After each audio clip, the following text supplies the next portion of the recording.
al inicio de esta asignatura para poder expresarles nuestro mayor interés en poder llegar a ustedes de la forma más didáctica posible y brindarles parte de nuestras experiencias y los conceptos fundamentales para interpretar lo que es la medicina de laboratorio. En esta oportunidad, la doctora Luz Baroto, ¿no?, profesora principal del curso, nos acompaña y se aúna a esta bienvenida, ¿no? Probablemente su micrófono no está del todo activo, pero ya nos escribió por el chat, ¿sí? Es posible también que, pues, en algunos momentos, de repente, pues, se unan a nosotros el doctor Fuentes Rivera o el doctor Palm, ¿eh?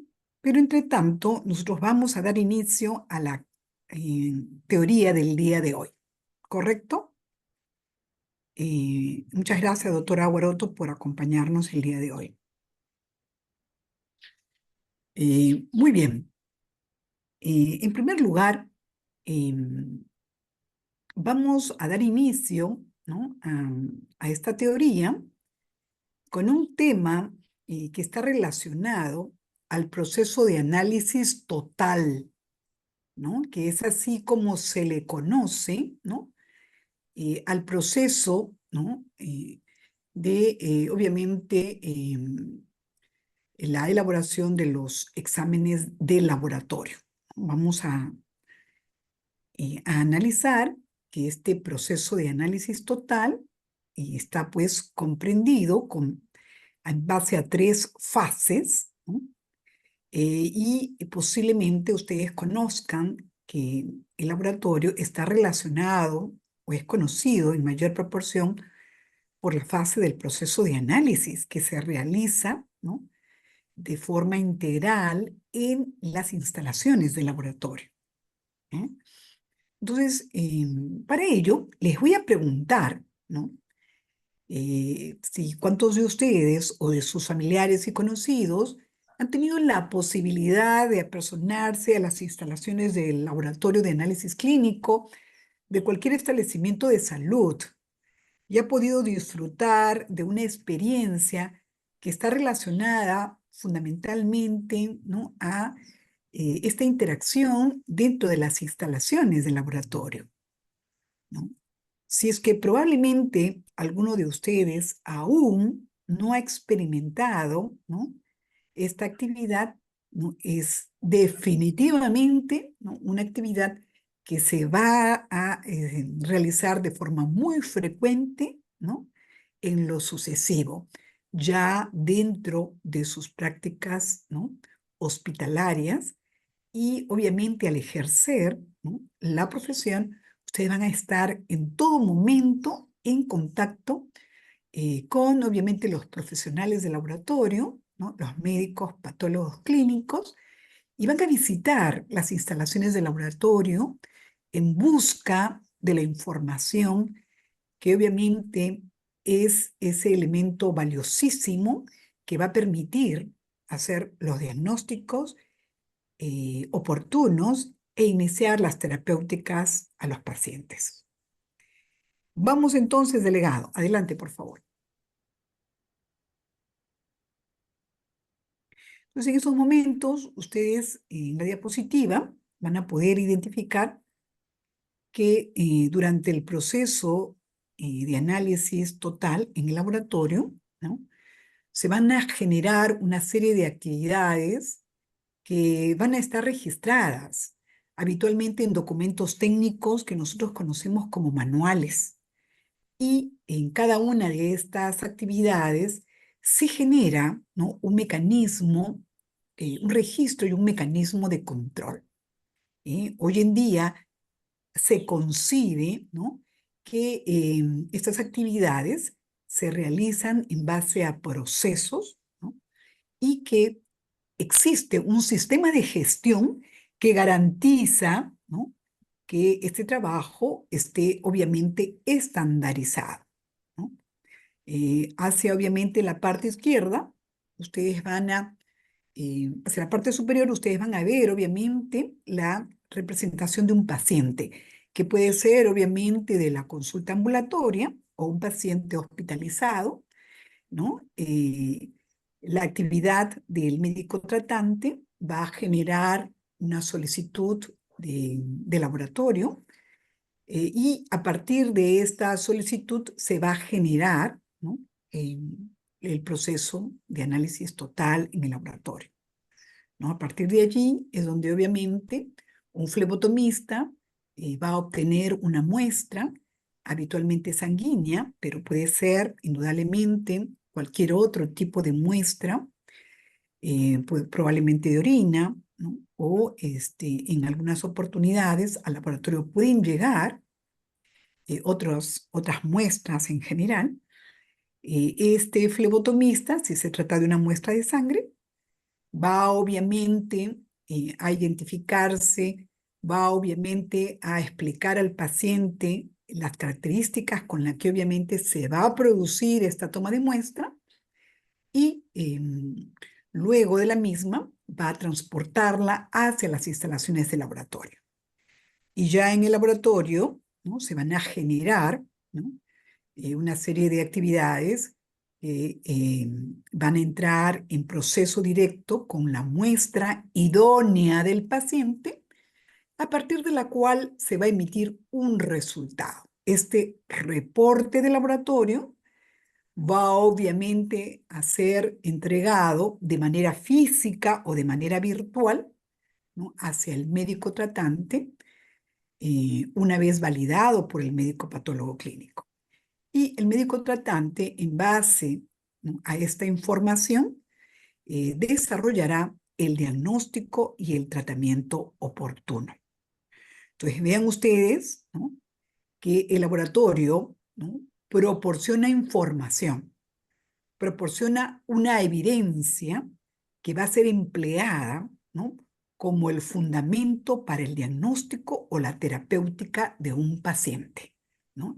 Eso constituye la diferencia de lo que antiguamente se produjera con la medicina hipocrática, ¿no? En donde posiblemente los diagnósticos se basaban únicamente en la observación, ¿sí?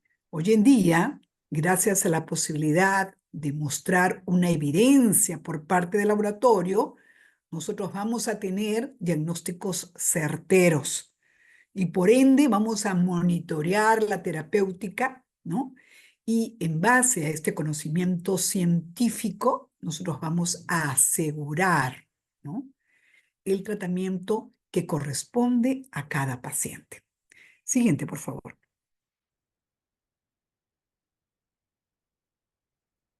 Pues decíamos que el proceso de análisis total involucra tres fases, ¿no? La que identifican, ¿no? fundamentalmente con el laboratorio es la fase analítica. Es el procesamiento que se realiza en las instalaciones del laboratorio. ¿Sí? En antaño, procesos habitualmente manuales, posteriormente semi-automatizados y hoy en día, en su gran mayoría, procedimientos estandarizados y automatizados, ¿no? Pero mencionábamos que a esta fase analítica le precede una que se conoce como fase de preanálisis o fase preanalítica. Y era la que obviamente involucraba, ¿no? Todas esas actividades que estaban relacionadas desde la generación de la solicitud, mal llamada orden médica, ¿no? hasta la obtención de la muestra idónea y obviamente su transporte hacia las instalaciones, ¿no? del laboratorio. ¿eh? Entonces aquí, obviamente, es fundamental, ¿no? que se generen todos los registros que correspondan, ¿no? y que datan desde una adecuada identificación en el paciente, una rotulación apropiada de los recipientes de colección de muestras y estos deban ser transportados en el periodo más inmediato posible para asegurar la idoneidad de la muestra, ¿no? Que esa muestra llegue a las salas de proceso, ¿sí? Para poder, obviamente, obtener el resultado que corresponde al paciente, ¿no?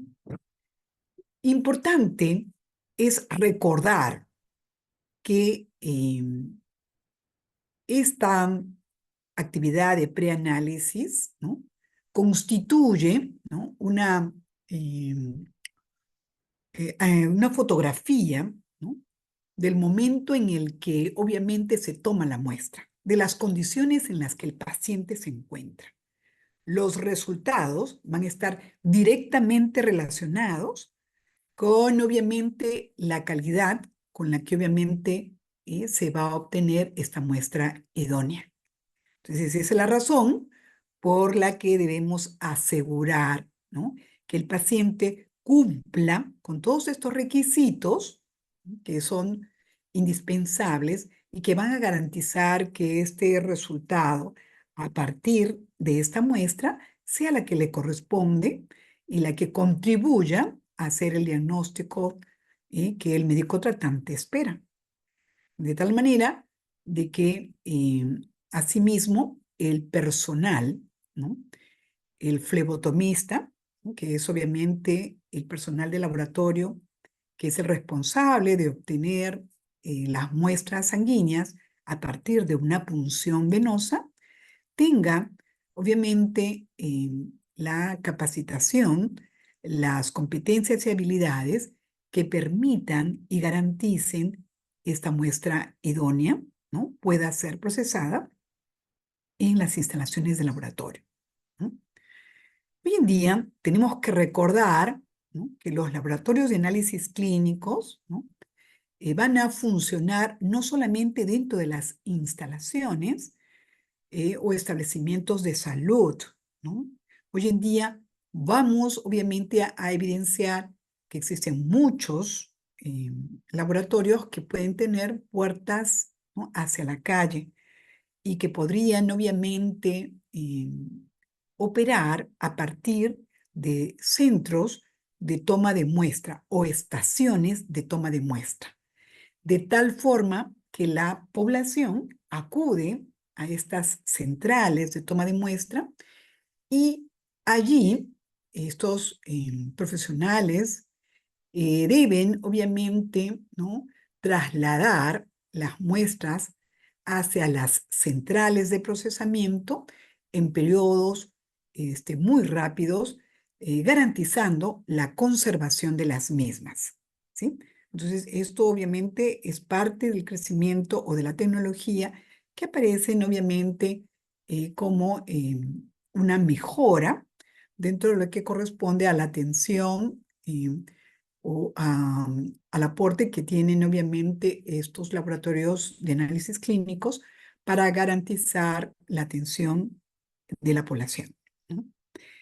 Y tenemos también una fase posanalítica, ¿no? Que es obviamente aquella, ¿no? Importantísima también, en la que se emiten los reportes o resultados del laboratorio en formatos estandarizados, en donde obviamente está descrita la información respecto, ¿no? A el resultado del laboratorio, que bien podría ser un valor cuantitativo o cualitativo, dependiendo de la naturaleza de estos exámenes, en las unidades que correspondan, ¿no? Con obviamente el fundamento o metodología que se empleó para desarrollar este examen de laboratorio, ¿eh? El cual es validado por un profesional de laboratorio, un médico patólogo clínico, ¿no? Que va a ser obviamente una unidad clínica respecto a todo lo que corresponde, ¿no?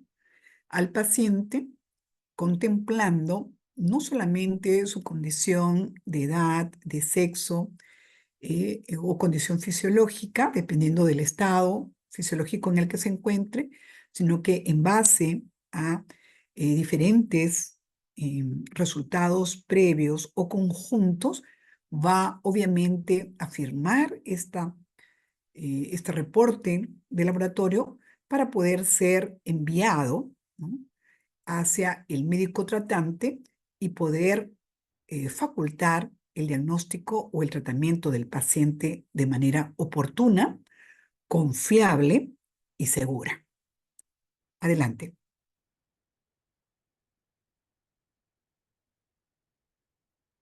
Siguiente, por favor. Hasta el momento, ¿tienen alguna duda o alguna pregunta? Si obviamente necesitan hacer o formular, ¿no?, alguna pregunta, por favor, no duden en hacerlo. Entonces aquí estamos en conclusión, ¿no?,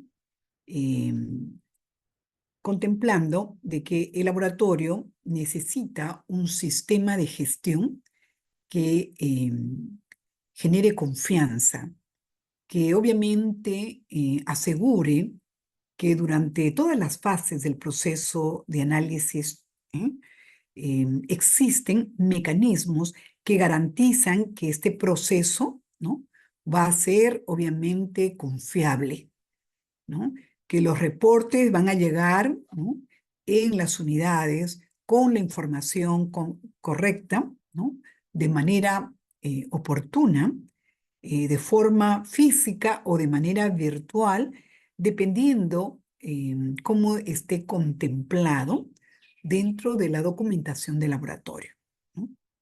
Entonces veamos, ¿no?, que las 3 etapas o fases resultan siendo iguales de importantes.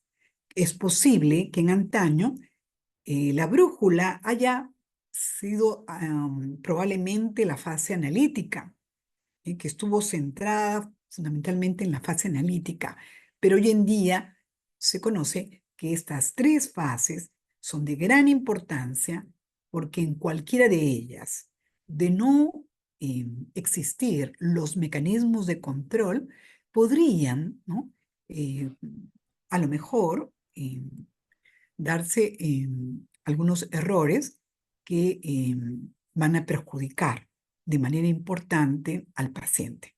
Entonces, el interés es que nuestro sistema de gestión pueda funcionar en todas estas etapas, brindando resultados confiables y seguros.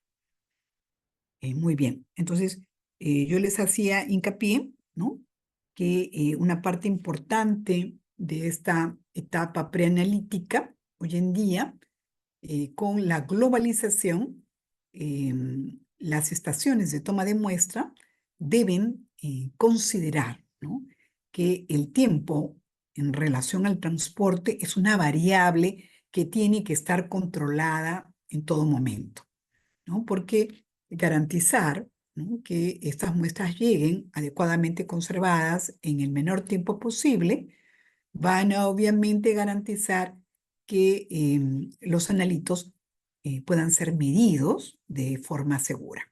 Siguiente.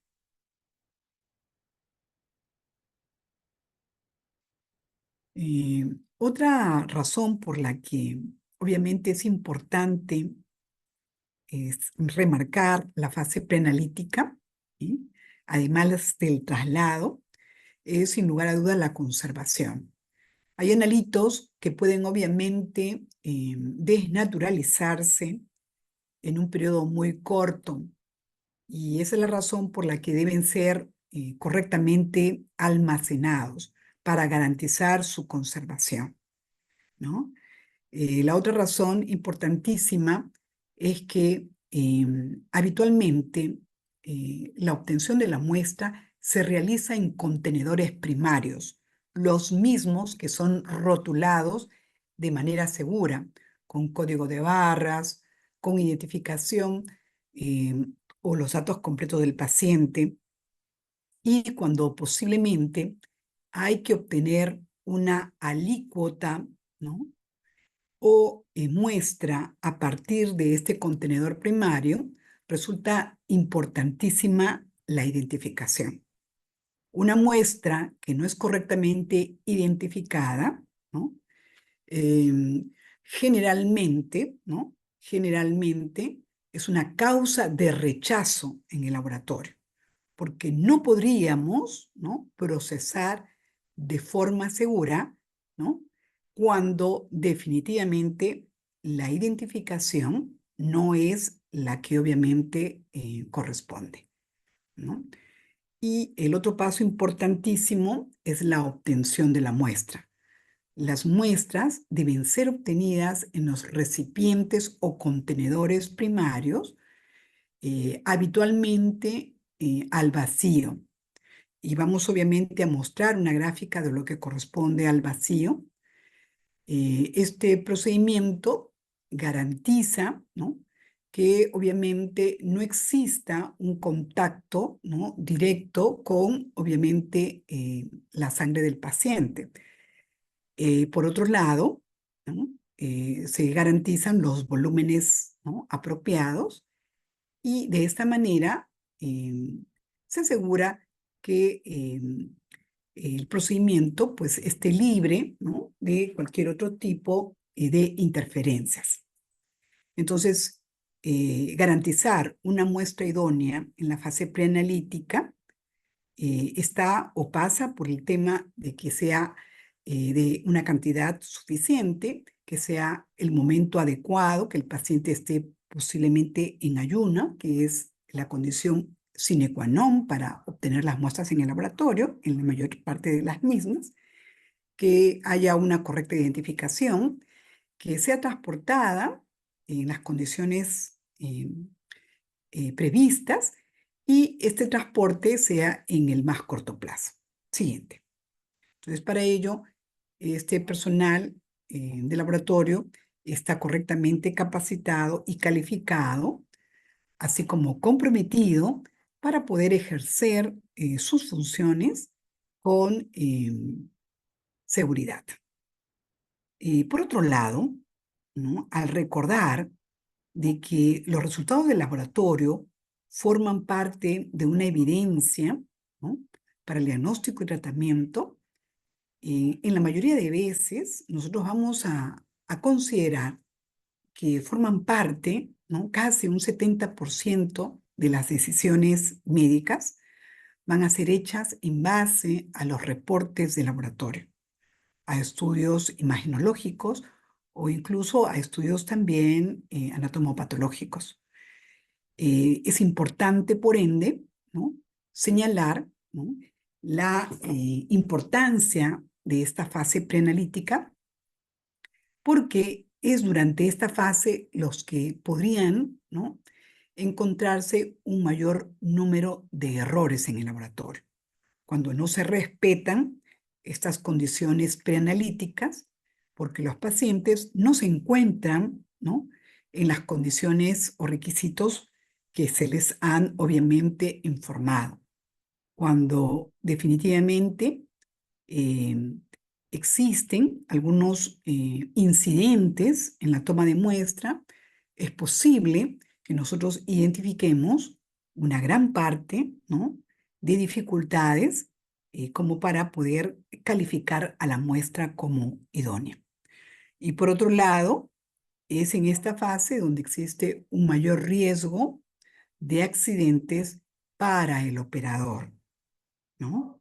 Entonces, recordar, ¿no?, que durante esta etapa nosotros debemos proceder, ¿no?, de forma idónea para poder garantizar, ¿no?, que el resultado obtenido a partir de esta muestra sea el que le corresponde al paciente. Porque de lo contrario, podría existir, ¿no?, podría existir un riesgo de informar un resultado que, lejos de aportar al diagnóstico, pueda contribuir, ¿no?, a probablemente una inconsistencia en el mismo. Siguiente.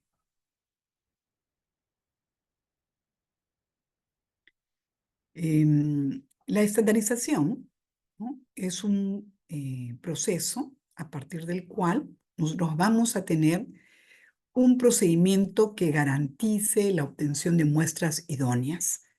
En el laboratorio existen instituciones existen comités como parte de estas instituciones que van a emitir directrices técnicas.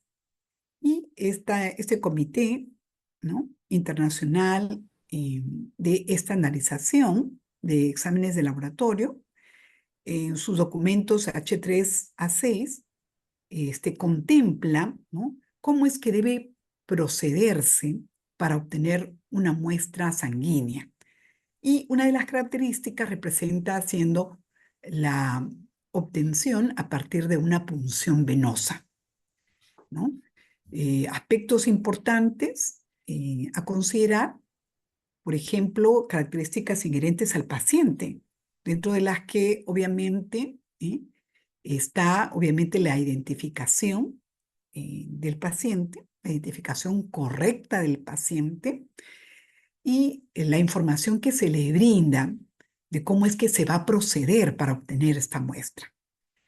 Por otro lado, se debe seleccionar el material, que es obviamente material estéril, descartable, ¿no?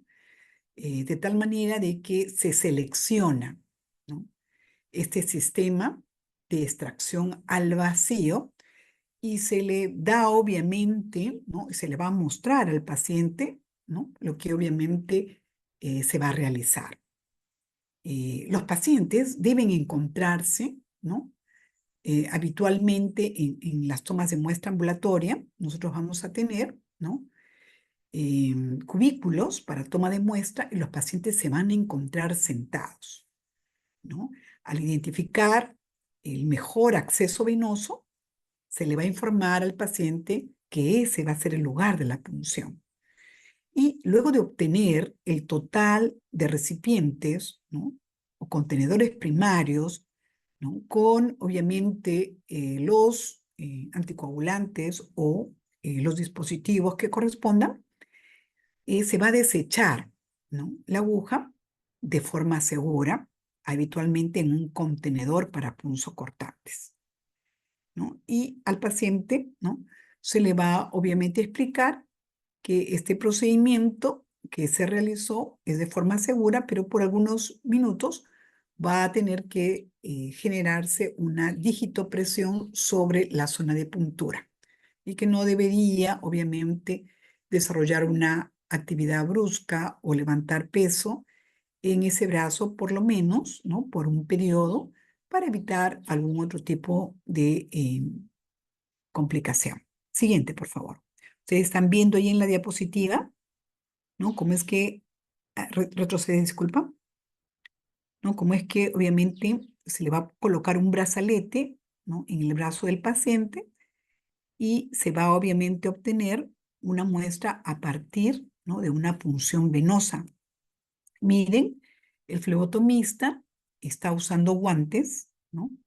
Está obviamente identificando la zona de puntura y a partir de allí es que obviamente se van a colectar los recipientes no primarios, ¿no?, con las muestras de sangre para las pruebas solicitadas por el médico tratante. Siguiente. Ustedes están observando en esta diapositiva, ¿no?, que en la parte inferior vamos a tener, ¿no?, unos dispositivos médicos que son obviamente recipientes para toma de muestra con diferentes colores en la tapa, que forman parte de un sistema estandarizado a partir del cual contienen o no un anticoagulante correspondiente.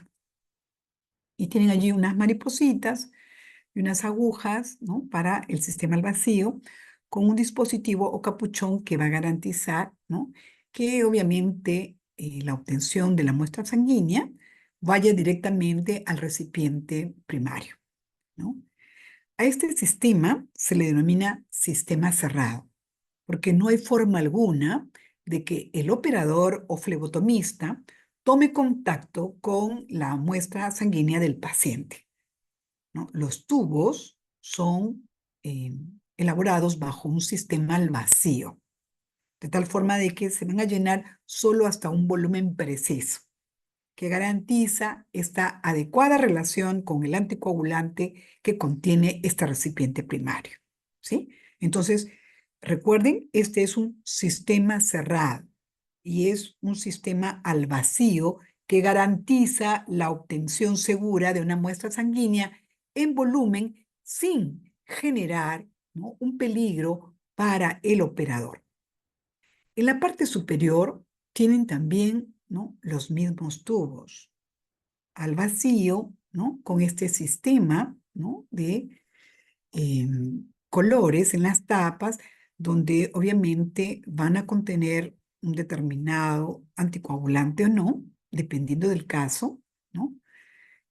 Por la solicitud de exámenes, ¿no?, que se van a procesar en el laboratorio. Pero van a tener ustedes allí una jeringa y una aguja hipodérmica sencilla, ¿no? Este sistema abierto pasa por el tema de que la muestra sanguínea se va a obtener inicialmente en la jeringa y luego de obtenerla se va a inocular, ¿no?, en el jebe del tubo para ser llenado de manera manual, ¿no? Entonces, este sistema abierto está siendo cada vez dejado de lado. Realmente, en la mayoría de establecimientos, se utilizan sistemas cerrados al vacío.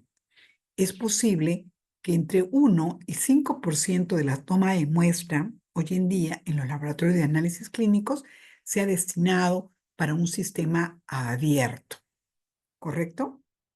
Pregunta: ¿qué tipos de pacientes, ¿no?, irán por este sistema abierto de toma de muestras? ¿Alguno de ustedes desea participar?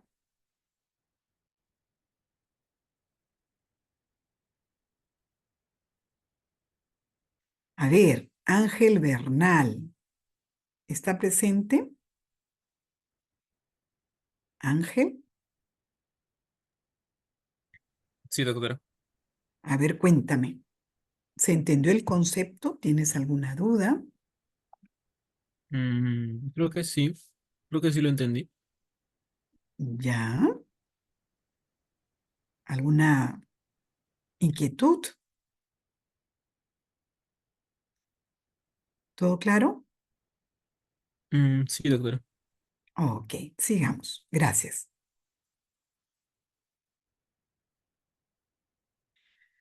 Bien, entonces allí ustedes van a ver, ¿no?, en la fotografía, ¿no?, cómo está obviamente el brazalete del paciente, ¿no?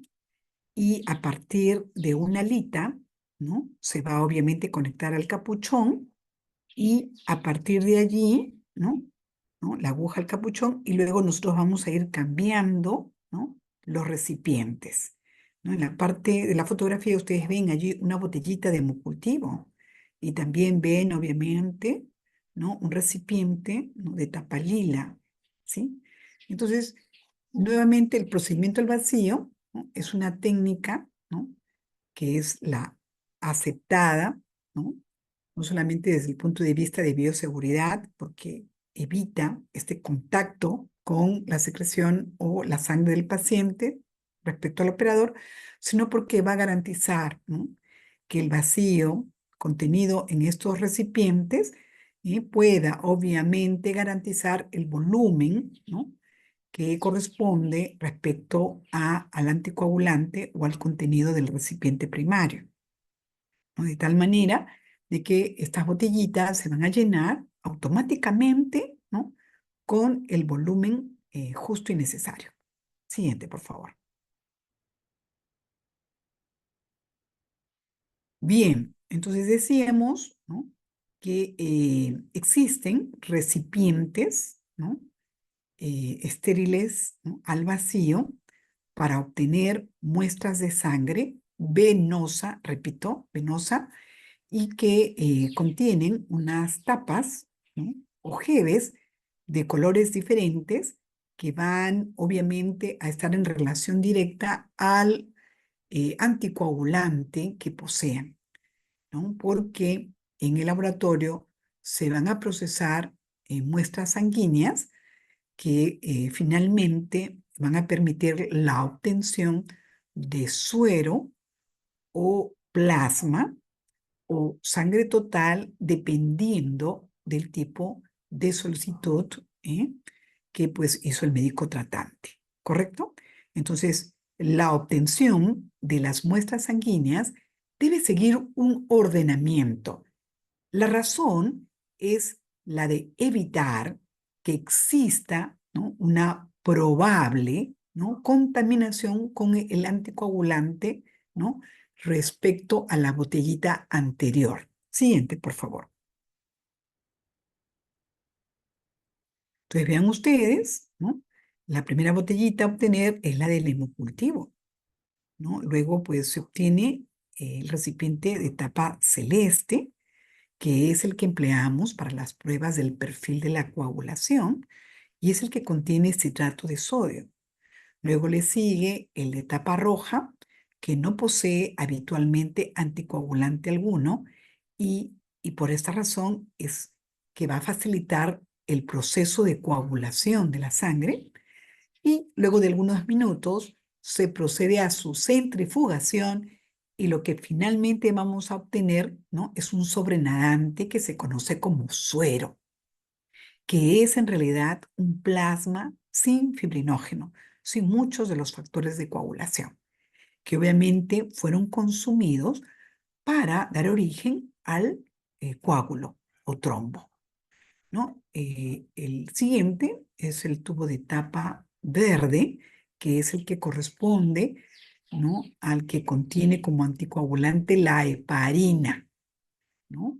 Este es un tubo de gran utilidad, fundamentalmente en los servicios de urgencia, ¿no?, porque puede ser centrifugado muy rápidamente y la mayoría de tés pueden ser obviamente aptos para procesar diferentes pruebas de laboratorio. Luego sigue la botellita de tapa lila, que es el que contiene EDTA como anticoagulante, ¿no? Y así pues le puede seguir el de tapa pluma, que es el que contiene fluoruro y es el que empleamos cuando lo que buscamos procesar es obviamente la glicemia, ¿no? Es la glicemia y esta glicemia posiblemente no va a poder ser procesada de manera inmediata. Entonces, habitualmente en aquellos trabajos de campo, en los estudios de investigación o en las campañas en donde posiblemente lo que hay es solamente un acopio, ¿no?, de las muestras, ¿no?, una obtención de las muestras, y no están obviamente los equipos para procesar las muestras al lado, entonces estos tubos se van a tener que guardar, ¿no? Y como comprenderán, en una muestra de sangre en el que existen glóbulos rojos, la glucólisis anaerobia prosigue.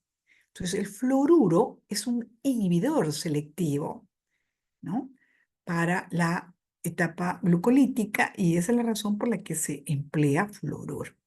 Luego, pues, seguirán otro tipo de tubos. Siguiente, por favor. Entonces, la etapa preanalítica debe culminar con una toma de muestra exitosa. ¿Y cómo se define esta? Cuando hay un mínimo de riesgo para el paciente, ¿no?, cuando existe, ¿no?, un riesgo mínimo de exposición a material infeccioso para el trabajador de salud y cuando existe una ausencia de errores preanalíticos. ¿Correcto? Entonces, esto va a asegurar, ¿no?, que obviamente el resultado, producto de esta muestra idónea, sea la que le corresponde a ese paciente para llegar a un diagnóstico seguro y oportuno. Siguiente. Ustedes vean, ¿no?, que como objetivos de la etapa preanalítica están fundamentalmente la seguridad del paciente y del personal de laboratorio, ¿no?, proporcionando al área analítica, ¿no?, una muestra idónea, de tal manera, ¿no?, que haya, ¿no?, integridad en estas muestras y una trazabilidad, ¿no?, respecto, ¿no?, a cómo fueron procesados estos analitos. Siguiente. Entonces, en el proceso de preanálisis van obviamente a ser importantísimos, ¿no? Todo lo que mencionamos, ¿no? Y para ello, pues, el flebotomista va a planificar, ¿no? Eh, que el paciente con la solicitud, ¿no? De pruebas de laboratorio que trae, constituye un documento legal a partir del cual va a seleccionar el material que corresponde para que se procesen en su totalidad las pruebas eh, solicitadas, ¿no? El flebotomista va obviamente a operar en base a lo descrito en un documento técnico que nosotros conocemos. Va a ser, sin lugar a duda, el documento fidedigno en el que se describen todas las actividades de la toma de muestra. A esto se conoce como manual de toma de muestra. Y este documento es el que debe contener toda la cartera de servicios, todas las pruebas que se desarrollan en este laboratorio, el tipo de muestras que se debe obtener, ¿no? El fundamento de la prueba que se debe realizar, las condiciones en las que el paciente se debe acercar al laboratorio y, asimismo, los resultados o los valores de referencia en el que obviamente van a ser interpretados los resultados, incluidas las unidades, así como el tiempo en el que van a demorar el procesamiento de estas pruebas. Siguiente.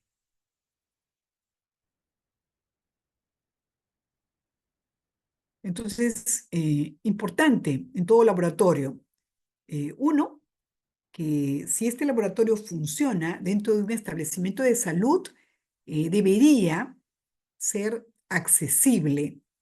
Deberían, obviamente, existir mecanismos de señalización para que los pacientes puedan ubicar, ¿no?, al laboratorio de manera rápida, ¿no?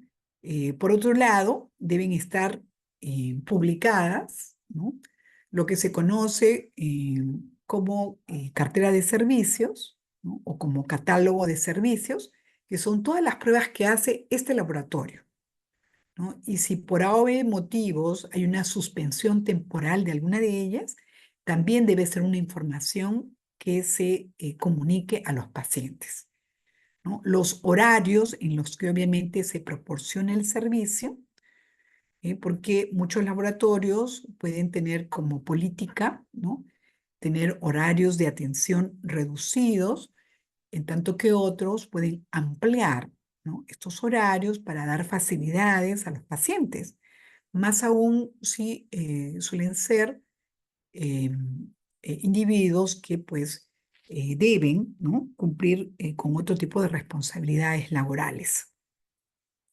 Es importante que existan paneles en donde los instructivos estén en físico, accesibles a la lectura, y que obviamente se puedan identificar mediante el documento nacional de identificación a los pacientes, para poder corroborar, ¿no?, que se trate de la persona que obviamente corresponde a la solicitud de análisis, ¿no?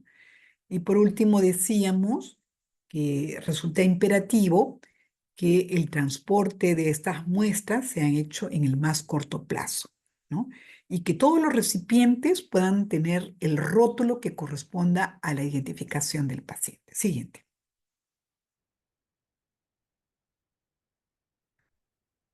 En algunas oportunidades, nosotros vamos a tener la posibilidad de informarle al paciente lo que vamos cómo vamos a proceder, y le vamos a tener que pedir su consentimiento para poder realizar este tipo de procedimientos. A pesar de que resulta siendo mínimamente invasivo, muchos pacientes pueden tener una condición, ¿no?, clínica especial.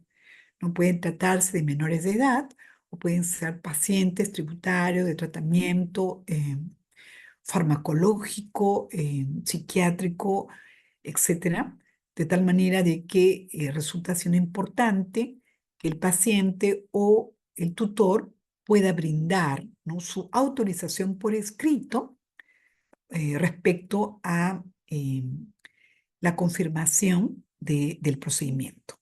Entonces, siempre el laboratorio debe tener esta política de puertas abiertas para poder brindar la asesoría a pacientes, a usuarios, a facultativos, con la finalidad de garantizar, ¿no?, la seguridad del paciente y una correcta interpretación de estos resultados. Adelante. Entonces, ustedes están observando que como parte de estas características, el ayuno, ¿no?, en condiciones basales resulta siendo una característica para la gran mayoría de las pruebas. Y como estas pruebas van a venir en conjunto, entonces nosotros acostumbramos a decir a los pacientes que deben acercarse en un ayuno temprano por la mañana. Este ayuno habitualmente es el ayuno nocturno, que más o menos acompaña alrededor de 8 horas, ¿sí? Es importante señalar que los exámenes de laboratorio deben ser realizados en las primeras horas de la mañana para poder minimizar la interferencia que posiblemente puedan tener otros factores que están asociados, obviamente, al quehacer, ¿no?, del paciente, a la actividad física, a la postura de pie o incluso a los propios alimentos. Siguiente. Entonces, estos formatos de solicitudes van a contener información importante para garantizar, ¿no?, una interpretación segura, ¿no? Siempre se pondrá obviamente la fecha y hora en la que la muestra es colectada para poder brindar, ¿no?, esta trazabilidad y esta confiabilidad, ¿no? Decíamos que la solicitud de análisis es obviamente un documento legal. El laboratorio no puede incrementar, ¿no?, las pruebas a realizar, ¿no?, o reducir sin que exista un causal, ¿no?, que obviamente justifique una modificación en este petitorio. Siguiente.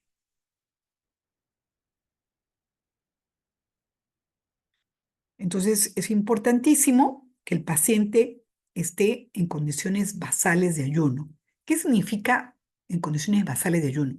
Que esté en reposo, que sea un ayuno de 8 horas, idealmente el nocturno, que se encuentre sentado, ¿no? ¿Por qué? Porque sabemos que cuando un paciente se encuentra mucho tiempo de pie, ¿no?, puede obviamente alterarse el volumen plasmático, ¿no? En los pacientes ambulatorios es importante, ¿no?, que el paciente esté en reposo, ¿no?, porque el estar de pie podría estar asociado a un mecanismo de hemodilución, ¿no?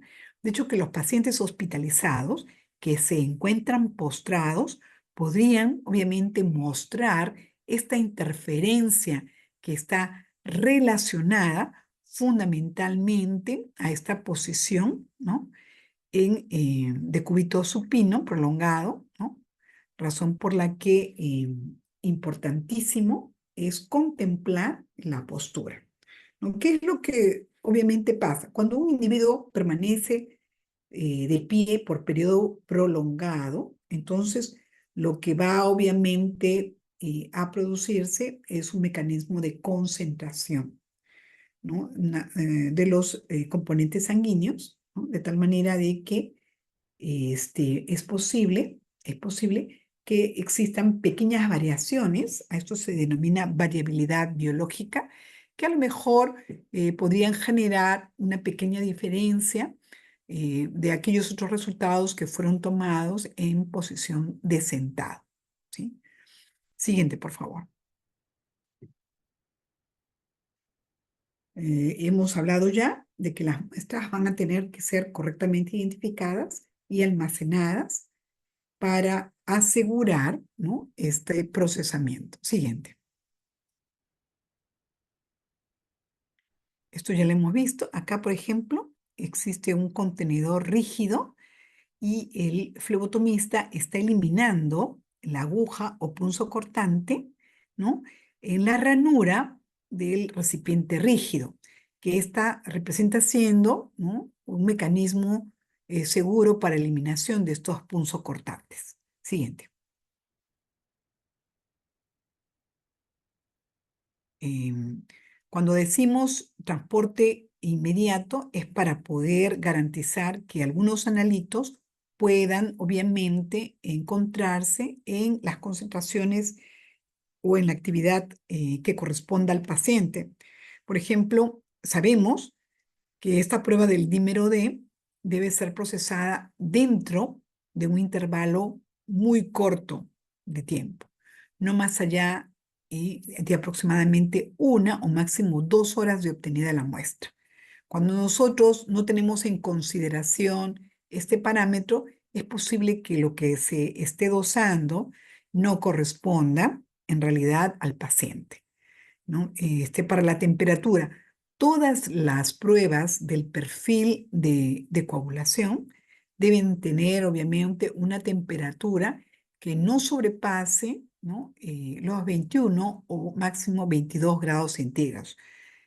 ¿Por qué? Porque una manipulación por encima de esta temperatura, en definitiva, va a alterar, ¿no?, el fundamento o la metodología del análisis, ¿no? Entonces, la labor de este laboratorio es asegurar la integridad de las muestras y la seguridad de quien las porta. Siguiente. Entonces, en todo momento, este laboratorio que ha elaborado este documento técnico va a tener la responsabilidad de emitir, ¿no?, consideraciones para aceptar o para rechazar las muestras de pacientes si no cumplen con lo estipulado, ¿no? Porque procesar una muestra con un rótulo inapropiado, insuficiente, es definitivamente una mala práctica. Entonces, no debería aceptarse una muestra que contiene errores en la identificación, en el volumen o incluso se haya embolizada o con coágulo, porque esto representa, ¿no?, un factor muy importante para la determinación de los analitos y que va a producir una interferencia con las metodologías de análisis.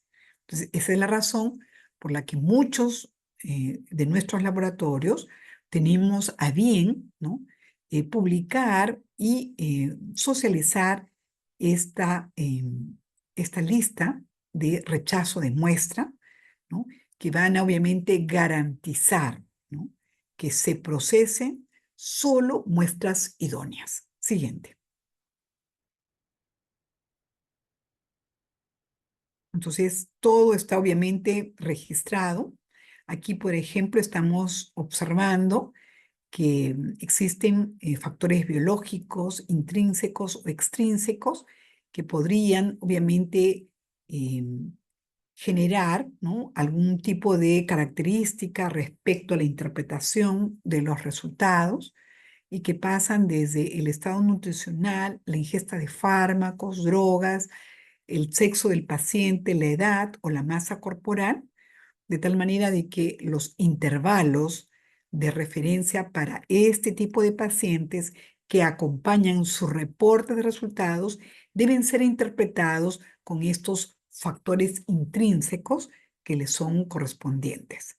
Y dentro de los factores extrínsecos, pues indudablemente tendríamos que evidenciar que esta muestra fue procesada en el tiempo correcto con el almacenamiento que corresponde y fueron muestras obtenidas de manera óptima. Siguiente.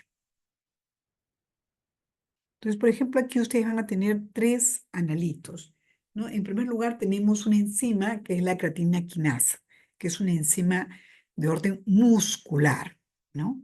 Entonces, ustedes están observando que existe una diferencia, ¿no?, entre lo que corresponde a los valores que se reportan en varones y en mujeres, ¿no? Los valores que corresponden a las mujeres definitivamente son menores que a los de los varones, porque la masa muscular del varón es mayor.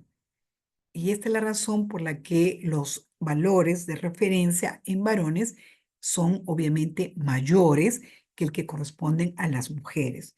Y también pueden haber algunas variaciones de creatina quinasa respecto, obviamente, ¿no?, a la raza o a la procedencia.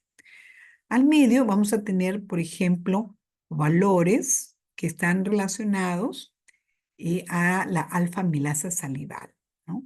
Entonces, es posible, ¿no?, es posible que existan diferencias significativas respecto a la procedencia de estos individuos y que los valores de la alfa-amilasa salival, en definitiva, puedan ser obviamente superiores en varones que en mujeres, dependiendo obviamente de la procedencia. Y por último, vamos a tener el valor de los leucocitos, de los granulocitos, los segmentados granulocitos, ¿no?, que en la población blanca habitualmente tienen cifras superiores que en la población negra, ¿no? Siguiente, por favor. De hecho, que los valores de referencia vienen sugeridos por parte del fabricante del reactivo, pero es una buena práctica y es una política de cada laboratorio establecer los valores de referencia de la población donde se proporciona el servicio, ¿no?, al interior, ¿no?, del laboratorio, ¿no? Cada laboratorio debería verificar los valores de referencia del fabricante y en determinadas circunstancias establecer hasta sus propios valores de referencia. Otra condición fisiológica importante de señalar resulta siendo el embarazo, ¿no?, en donde nosotros vamos a observar que van a existir diferencias importantes, porque sobre todo durante el tercer trimestre aparece un mecanismo fisiológico que es el de la hemodilución.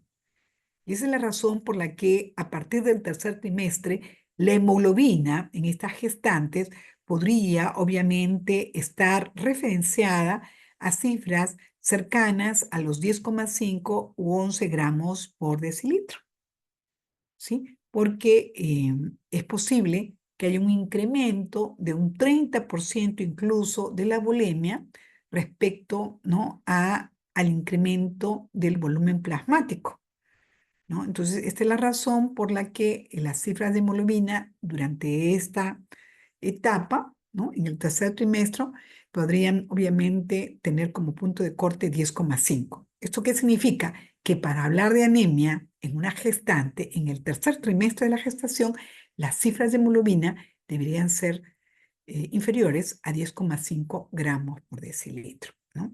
Entonces aquí también la albúmina y las proteínas podrían tener cifras por debajo de los valores que les corresponden a una mujer con este mismo grupo etario, ¿no?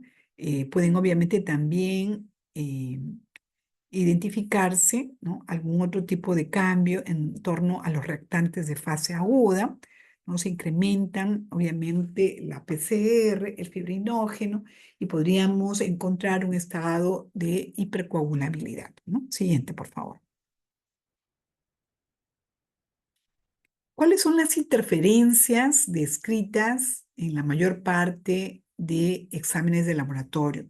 En función a las metodologías de análisis, nosotros vamos a tener en primer orden a la hemólisis o destrucción de los glóbulos rojos, ¿no?, que van a ser muy evidentes en las muestras de suero y posiblemente no tan evidentes en las muestras de sangre total, ¿no? Estos índices, porque se documentan de esta manera, ¿no?, índices de hemólisis, tienen como punto de corte mayores a 0,0 0,5 gramos por litro de hemoglobina, ¿no? Ese porcentaje está mal allí, por favor, ¿no? 0,5 gramos por litro de hemoglobina, ¿no? Cuando esto ocurre, la hemólisis es un factor de interferencia importante en la mayor parte de pruebas de laboratorio, ¿no?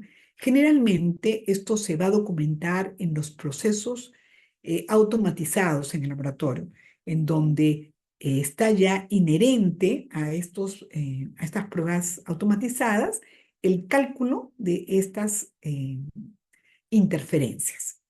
La lipemia o concentración de lípidos en sangre, ¿no? Por la presencia generalmente de kilomicrones, triglicéridos, también es un factor importante. La presencia de bilirrubina, ¿no? La hiperbilirrubinemia, ¿no? La presencia de estos sueros itéricos contribuye de manera importante en buena parte de las metodologías. La presencia de algunos medicamentos. Se sabe, por ejemplo, que el paracetamol podría de alguna manera interferir en la medición de la creatinina en metodologías de química seca, por ejemplo. Entonces, de esta manera nosotros vamos a tener referencias importantes, ¿no? Algún tipo de aditivo, algunas vitaminas, por ejemplo, la biotina, con algunos inmunoensayos, está descrito, podrían obviamente producir interferencias importantes en la medición de algunos inmunoensayos. Siguiente, por favor.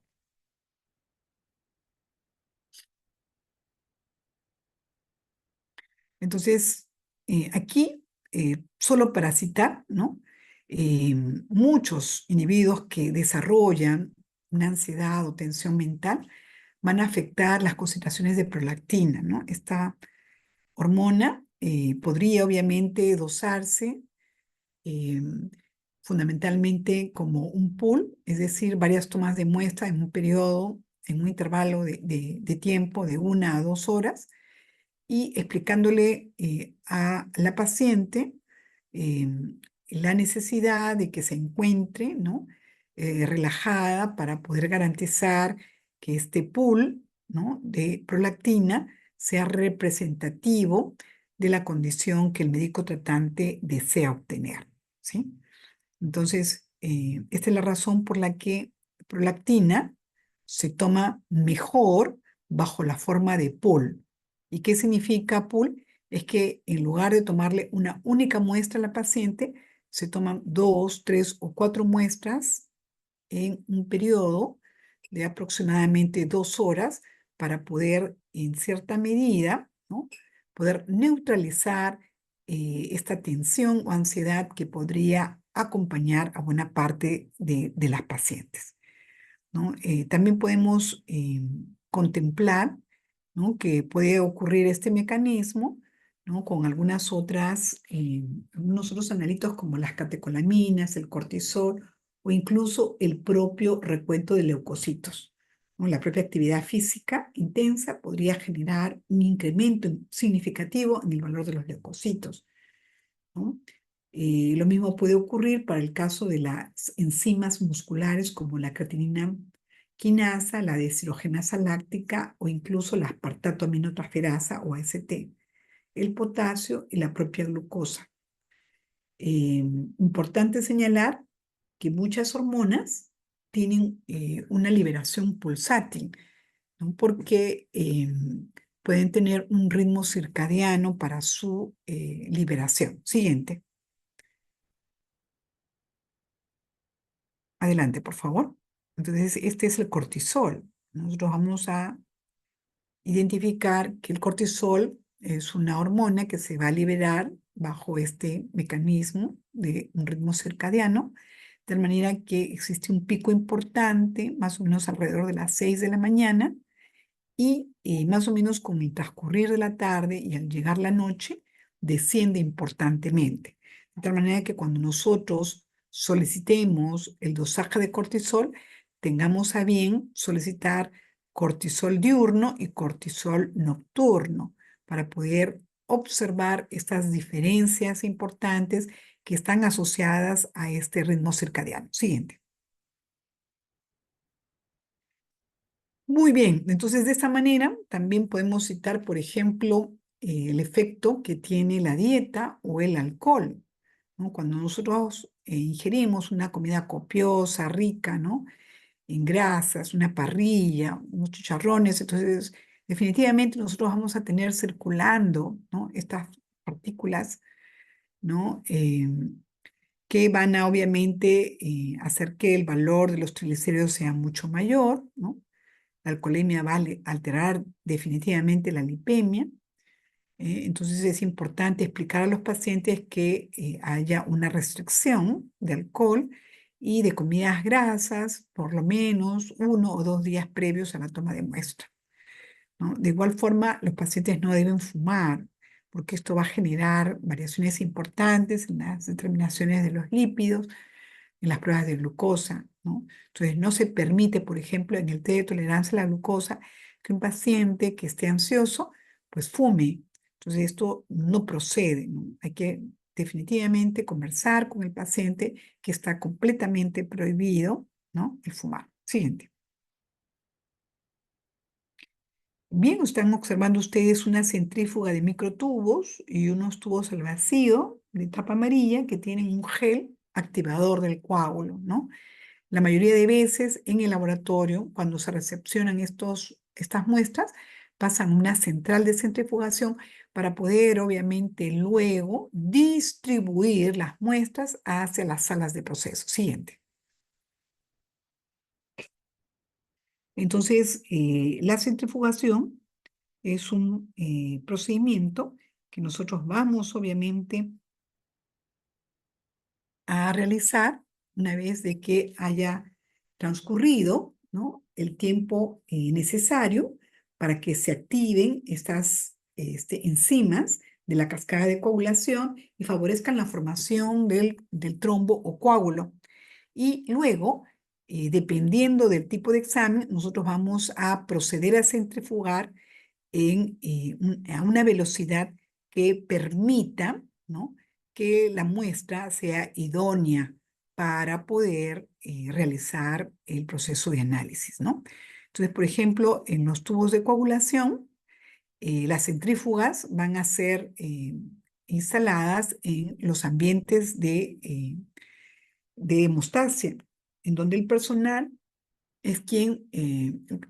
que procesa las muestras de hemostasia es quien centrifuga estos tubos para poder asegurar que las gravedades impuestas sean las óptimas en virtud del tipo de examen que se va a procesar, ¿no? Entonces nosotros vamos a tener que, por ejemplo, cuando nosotros queremos obtener un plasma libre de plaquetas, vamos a imprimir una velocidad de centrifugación muy superior al que probablemente tengamos que realizar cuando lo que buscamos es un plasma rico en plaquetas, ¿sí? Entonces, vean, un plasma rico en plaquetas se obtiene cuando centrifugamos a 150 gravedades por 5 minutos. En cambio, un plasma, ¿no? Libre de plaquetas o pobre de plaquetas, ustedes ven ahí las iniciales PPP, plasma pobre en plaquetas, necesita, ¿no? Centrifugarse a 3000 gravedades por un periodo de 20 minutos, ¿correcto? Entonces así ustedes van a observar, ¿no? Que pues existe un factor diferenciador en la centrifugación dependiendo del analito que queremos procesar. Adelante, por favor. Las muestras pediátricas. Hace unos minutos preguntaba. Y los establecimientos de salud, ¿no? En donde obviamente se atienden, ¿no?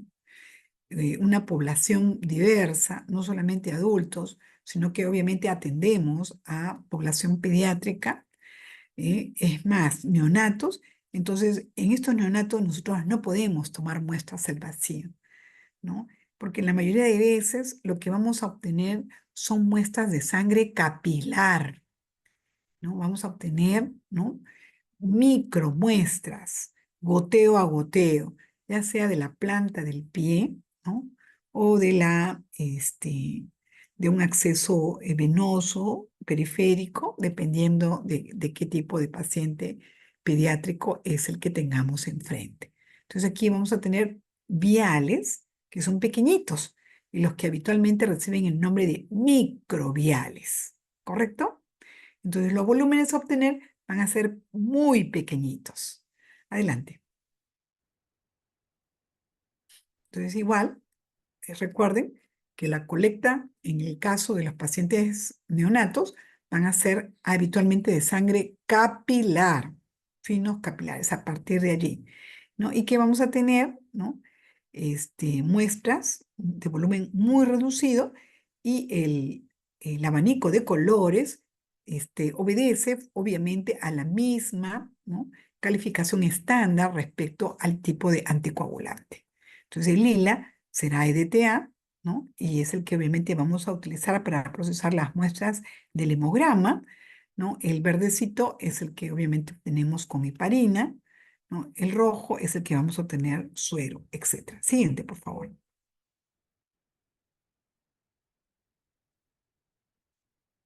Muy bien. Entonces, todas estas son características que nosotros debemos tener siempre presentes con la finalidad de que aportemos con muestras idóneas y aseguremos la calidad de los resultados. Siguiente.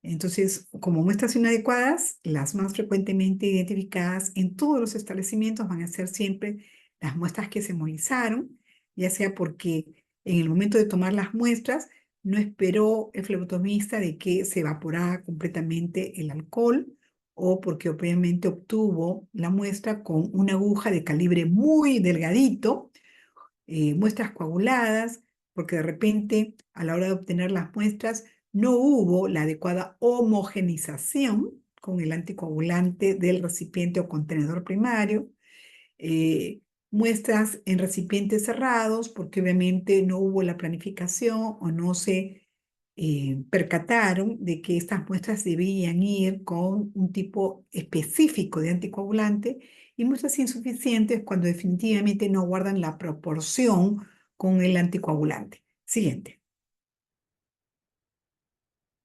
Miren, esta es una fotografía en donde ustedes van a tener muchos de estos eh, errores, ¿no?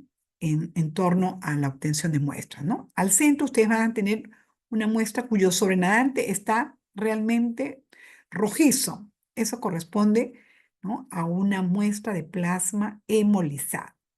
Es plasma porque miren, el tubo es celeste, es el que se obtiene con citrato, ¿no? Hay un anticoagulante, entonces no se pueden obviamente procesar muestras hemolizadas.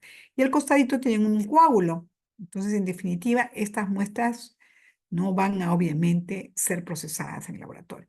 Y después abajo tienen ustedes con volúmenes diferentes, ¿no? En la parte inferior, volumen chiquito, volumen pequeñito, otro volumen más grande que supera, ¿no? El establecido y así sucesivamente, ¿no?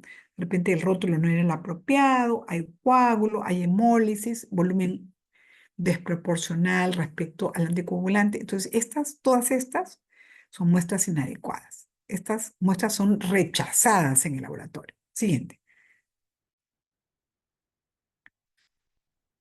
¿no? Entonces, son circunstancias en las cuales nosotros tenemos que constatar, ¿no? Que correspondan, ¿no? A muestras idóneas, y si no es así, entonces estas muestras pasan a formar parte de, obviamente, no conformidades, ¿no? Son muestras que van a ser no procesadas. Siguiente. Adelante, por favor. Entonces, desde el año 2018 existe un deseo de poder comunicar, ¿no? Las dificultades que como laboratorio tenemos en cualquiera de las fases de análisis y a partir de este registro de no conformidades o errores comunes en la identificación de las muestras, formamos parte de varias investigaciones operativas locales, también internacionales, para poder contribuir, ¿no? A la elaboración de indicadores, ¿no? Como parte de estos estudios desde 2018, obviamente formamos parte, ¿no?, de varios, ¿no?, comités que buscamos, ¿no?, estandarizar la forma en la que debemos reportar o comunicar este tipo de incidentes, ¿no? Siguiente, por favor. Entonces, ustedes van a encontrar dentro de estas diapositivas muchos de estos casos en los que obviamente las muestras suelen ser motivo de rechazo. Y los documentos técnicos que manejamos localmente van a citar, ¿no?, que como parte de esta mejora continua debemos hacer este registro o reporte de estos errores comunes. Siguiente. Entonces aquí nosotros vamos a tener, ¿no?, por ejemplo, una publicación de ya algunos años atrás, en donde organismos como la Federación Internacional de Química Clínica, el colegio, el Royal College de Australia o incluso la Federación Europea de Medicina de Laboratorio y la Sociedad Española de Medicina de Laboratorio busca estandarizar el lenguaje en el que todos los laboratorios podamos hacer seguimiento a este tipo de errores. Entonces, la CQC, ¿no?, que es la Sociedad Española de Química Clínica, publica una serie de indicadores de calidad del laboratorio en donde se estipulan, ¿no?, cómo es que los laboratorios debemos, ¿no?, reportar este tipo de incidentes y el lenguaje, ¿no? Y obviamente estos indicadores tienen obviamente metas que nos van a permitir sincerar la forma en la que vamos hacia la mejora continua. Siguiente, por favor. Entonces, por ejemplo, este es uno de los reportes que nosotros hacemos cuando describimos nuestras no conformidades, ¿no?, cuando probablemente las solicitudes, ¿no?, están incorrectas en la identificación, o cuando existen errores en el registro de las pruebas, o cuando estas muestras, ¿no?, están mal identificadas en el contenedor primario, cuando las muestras tienen coágulos, están hemolizadas, etcétera, ¿no? En un mes podemos tener aproximadamente entre 100 o 140, ¿no?, no conformidades. Entonces nosotros tenemos que tabular estas no conformidades y tenemos que hacer un monitoreo mes a mes, de tal manera de que tenemos que evaluar si al hacer alguna intervención estamos mejorando o no este reporte de no conformidades, si hemos dado con la causa raíz y si definitivamente estamos en camino a esta mejora continua. Siguiente, por favor. Bien, hasta allí la fase preanalítica. Muy rápidamente la fase analítica, ¿no? Aquí cada laboratorio busca como objetivo una población y puede obviamente funcionar dentro de un establecimiento de salud, como también tener puertas afuera, ¿no? Es decir, dar servicios a la comunidad de manera independiente. No puede atender población ambulatoria únicamente, que es lo que habitualmente caracteriza a los laboratorios de puertas abiertas afuera, o puede dar servicios a una gran cantidad de población, no solamente ambulatoria, sino también a pacientes hospitalizados, de urgencias, de áreas críticas, etc. Entonces, en base, ¿no?, a este diagnóstico situacional, cada laboratorio establece una planificación, de tal manera que desarrolla, ¿no?, criterios que brinden confiabilidad y practicabilidad y continuidad en el procesamiento de sus pruebas, ¿correcto? Entonces, para ello van a hacerse verificaciones de algunas características inherentes de la labor analítica en el laboratorio, y esto va también asociada a una calidad funcional, que significa brindar resultados oportunos en el más corto plazo, más aún si obviamente tiene como población objetivo pacientes de áreas críticas o de salas de urgencia. Siguiente, por favor. Entonces, para ello, adelante, nosotros en el laboratorio vamos a tener plataformas de análisis les decía, en estos momentos automatizados, en el Hospital 2 de Mayo, prácticamente el 95% de las pruebas resultan siendo automatizadas y estas pruebas, ¿no?, que se corren en el laboratorio tienen estándares de calidad desde los más altos porque obviamente se trabajan con herramientas, ¿no?, que buscan, ¿no?, brindar resultados confiables. Por ejemplo, antes de procesar las muestras de los pacientes, nosotros empleamos materiales de control, ¿no?, que se procesan, ¿no?, en el laboratorio y que buscamos, ¿no?, eh, validar, ¿no?, se encuentren dentro de rangos establecidos.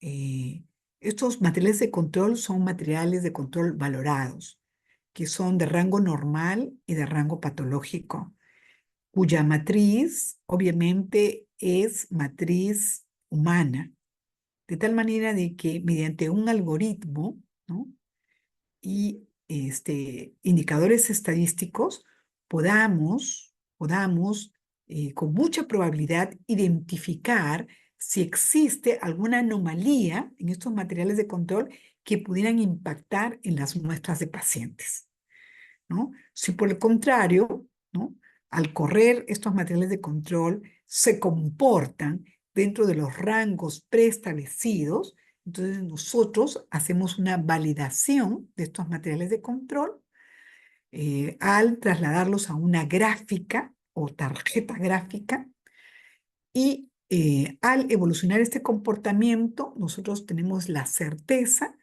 de que la plataforma se halla en óptimas condiciones y que el procesamiento de las muestras de pacientes va obviamente a tener un comportamiento, ¿no?, apropiado, ¿no?, que es el adecuado. Siguiente, por favor. Entonces, con estos materiales de control, ¿no?, que hoy en día se buscan, ¿no?, estar dentro de márgenes establecidos, ¿no?, y que más aún se están empleando algoritmos de inteligencia artificial para poder optimizar, ¿no?, al máximo. La idea es de que al correr todos los días estos materiales de control caigan en ese mismo valor o al menos en ese mismo intervalo pequeño de rango de valor y que obviamente busquemos atributos como la precisión y la veracidad, ¿no? Cuanto menor sea la imprecisión y mayor la veracidad, nosotros vamos a tener la confianza, la certeza de que nuestra plataforma de análisis automatizada está bajo control y que pueden procesarse las muestras de pacientes de manera segura. Siguiente. Entonces, estas resultan siendo, ¿no?, algunas características de los atributos de, obviamente, los materiales de control. Buscamos sean lo más preciso posible, ¿no?, que el grado de concordancia entre los valores, ¿no?, de estos materiales de control valorado, al ser repetidos, ¿no?, de forma cotidiana, ¿no?, puedan obviamente acercarse al valor verdadero, ¿no? Y además se van a procesar una serie de protocolos que busquen que pues caigan dentro de los valores de referencia establecidos y que tengan este intervalo, ¿no?, que garantice que puedan obviamente ser emitidos los resultados con practicabilidad y confiabilidad. Siguiente. El gráfico de la derecha es una gráfica de control. Ustedes van a tener en un eje cartesiano, en el eje de las abscisas, las veces en las que se corre el material de control, y en el eje de las ordenadas, los intervalos en los que deberían encontrarse.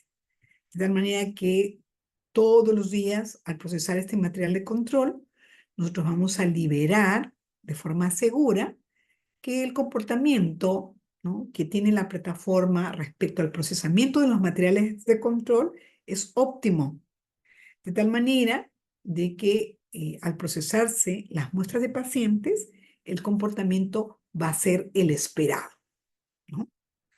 La estrategia, ¿no?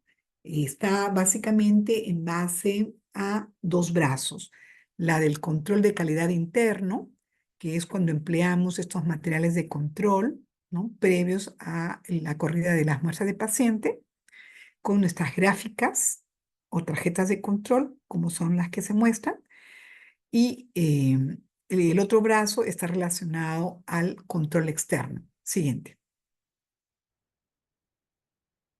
¿No? Y en el control externo, nosotros como laboratorio nos suscribimos a una entidad, ¿no? Nacional e internacional, que a partir, ¿no?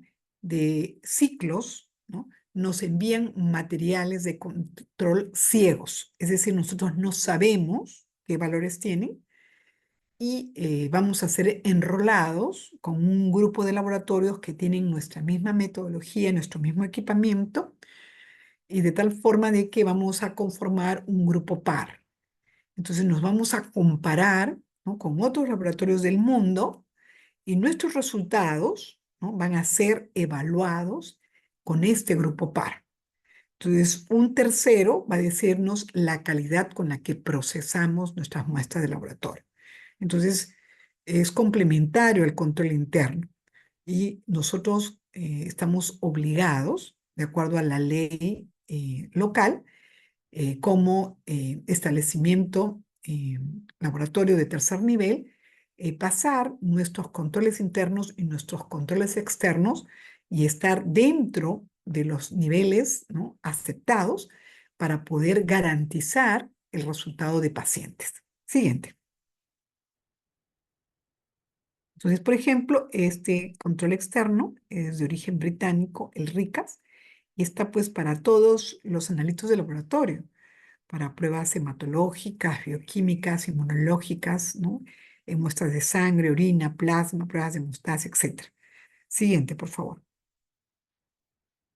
Este otro control externo es de origen americano, es el ECAS, y aquí también nosotros vamos a estar suscritos para un grupo de analitos, para controles de gases arteriales, para pues el hemograma, para pruebas de inmunología, ¿no? Para etcétera, ¿no? Una serie de pruebas se van a correr con estos controles ciegos que vienen de estos establecimientos, de estas organizaciones, con una periodicidad regular, que pueden ser cada 15 días, cada mes, etcétera. Siguiente, por favor. En el laboratorio, ¿no? Como parte de la mejora continua, elaboramos nuestros indicadores de calidad de la fase preanalítica, de la fase analítica. Ustedes están viendo que nuestro laboratorio, por ejemplo, tiene un indicador respecto a la estrategia del control interno, ¿no? De tal forma de que tenemos una meta u objetivo y declaramos mensualmente nuestros reportes y debemos estar por debajo de esa meta para poder, obviamente, tener la aceptación. Lo mismo ocurre para el control externo. Nosotros corremos estos materiales del control de calidad externo de este ente internacional, ¿no?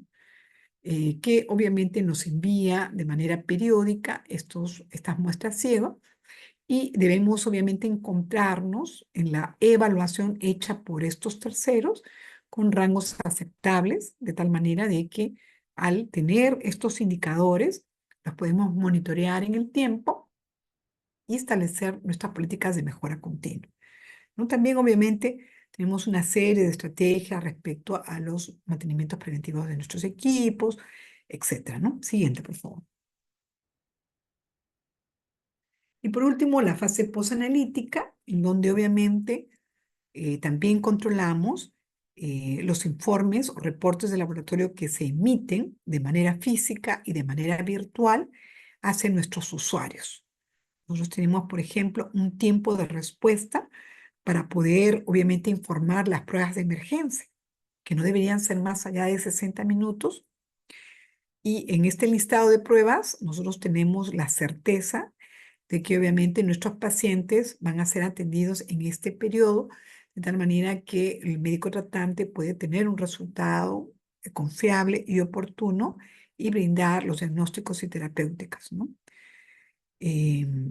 Por otro lado, también, ¿no? Tenemos otros indicadores que están relacionados, eh, fundamentalmente a el número de probables incongruencias que se tienen respecto a los resultados emitidos, ¿no? De manera normal o de manera patológica, porque obviamente hubieron algunas condiciones en el paciente que a lo mejor ameritaron, ¿no? Que la prueba salga en valores alterados. Por ejemplo, si las muestras para el perfil de hemostasia son obtenidos de una línea arterial que está heparinizada, es muy probable que este paciente, que los resultados de este paciente sean pues en el rango patológico, ¿no? Pero esta incongruencia aparentemente se debe pues a que las muestras habitualmente fueron remitidas al laboratorio y obtenidas de, obviamente, una vía heparinizada, ¿no? Entonces, dentro de ello, nosotros hacemos siempre un control de calidad que nos asegure, ¿no? Que nuestros reportes estén relacionados a la condición del paciente. Siguiente, por favor.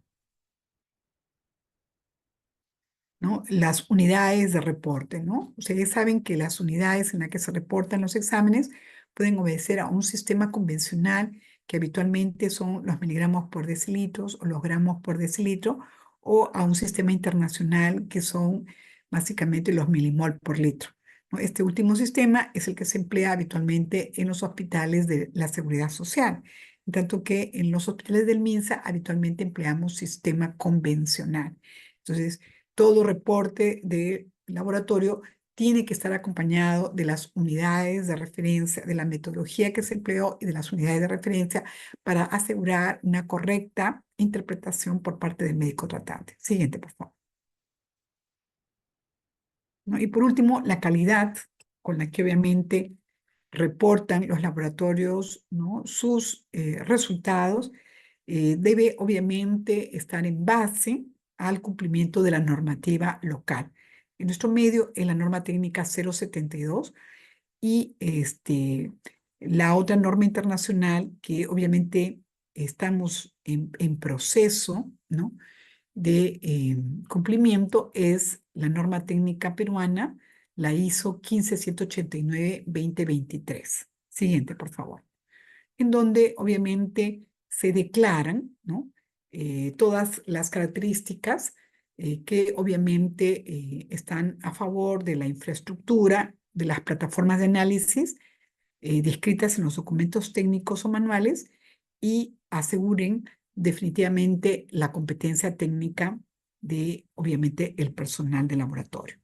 Entonces, importante es planificar la calidad con la que obviamente reportemos estos resultados. Ustedes hacia la derecha tienen la norma técnica obligatoria, que es la 072, la NTS 072, y hacia la izquierda ustedes tienen al organismo, al ente rector, que es el Instituto Nacional de Calidad, que es el INACAL, a partir de la cual emite documentos técnicos o directrices de acreditación que tienen a bien normar, ¿no? la competencia técnica de los laboratorios de análisis clínicos. Siguiente. Adelante.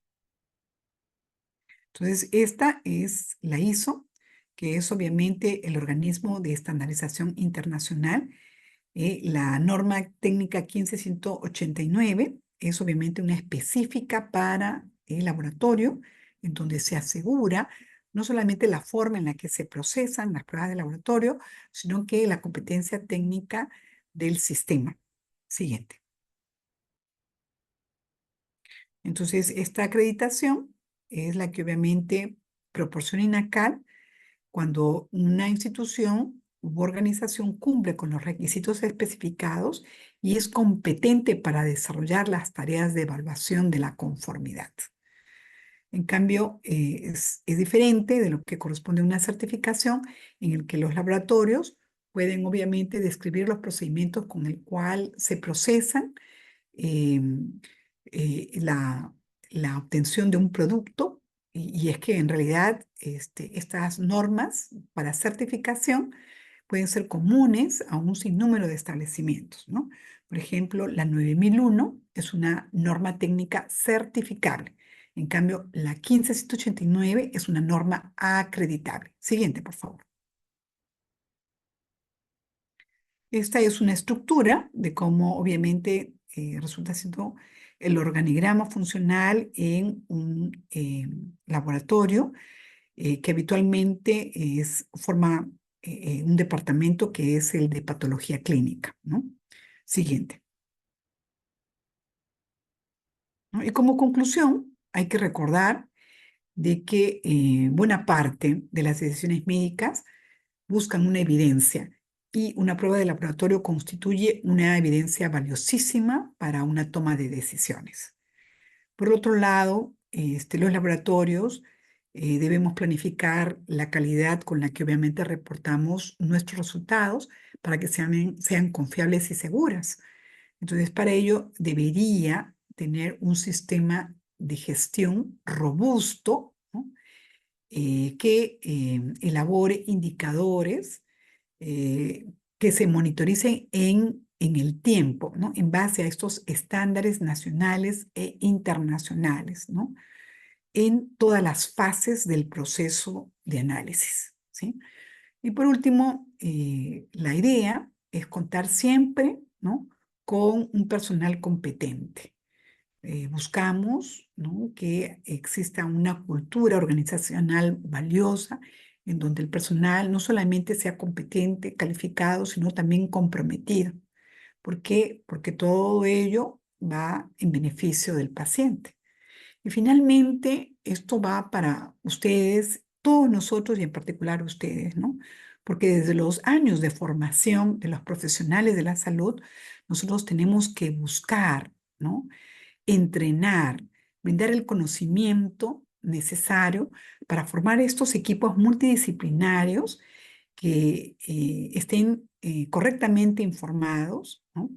En cómo es este trabajo en equipo, cómo es que el laboratorio proporciona, ¿no? Esta información valiosísima en la toma de decisiones, ¿no? Y no solamente respecto al beneficio del paciente de manera directa, sino como parte de la investigación, ¿no? Porque en el laboratorio se tienen todas las condiciones para proceder, ¿no? A la investigación clínica que garantiza innovación y de esta forma un doble beneficio para el paciente y para la comunidad médica y de salud en general, ¿no?